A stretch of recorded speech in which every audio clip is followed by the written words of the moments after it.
So, Mark, in terms of Canada and the IRB and world context, it seems like Canada seems to be doing okay in your report card? Yeah, doing very well. There's a lot of good planning goes into the programs that are here. There's good people on the ground. We've very good communication channels with Graham Brown and all the staff here. So, I think we're beginning to see good progress now.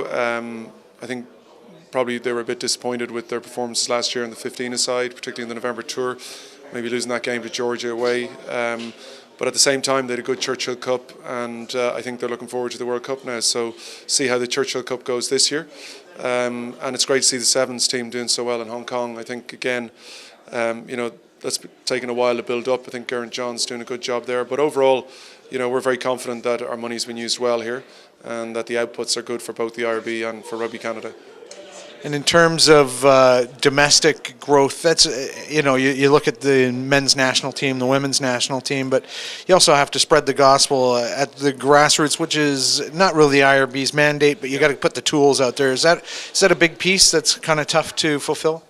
Look, it's a big country here in Canada, but you're right. At the end of the day, Rugby Canada's got to invest in the domestic game, and not just Rugby Canada but also the provincial unions and the clubs, and there's got to be a national strategy, and I think Rugby Canada is working towards that. You need to see numbers grow. We're talking about the likes of Brazil are up to 30,000 players, USA have 100,000 members now.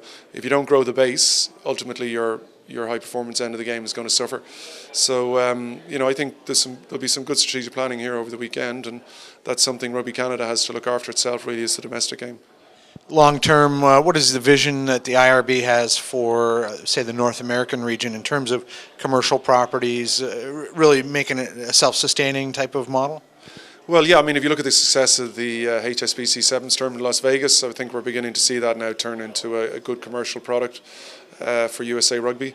I think we need to look at a regional solution for competition for the whole of the Americas, not just for NACRA and CONSUR separately. The Americas Rugby Championship is an attempt to do that, and I think last year's tournament was very successful.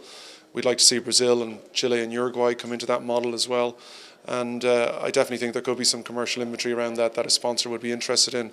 We'll always continue to fund those tournaments, but at the end of the day, if they're going to become sustainable and going to generate revenue for the unions, then we need commercial partners. So I think if we get the regional structure right, that'll help grow the base. And then we got to make sure that the international competition model for USA and Canada as well, in terms of inbound test matches against Tier 1 and other Tier 2 unions, that we have a good strategy in place for that, and I think we're beginning to work towards that, and I think we'll have good plans in place after the World Cup for the next 4 years.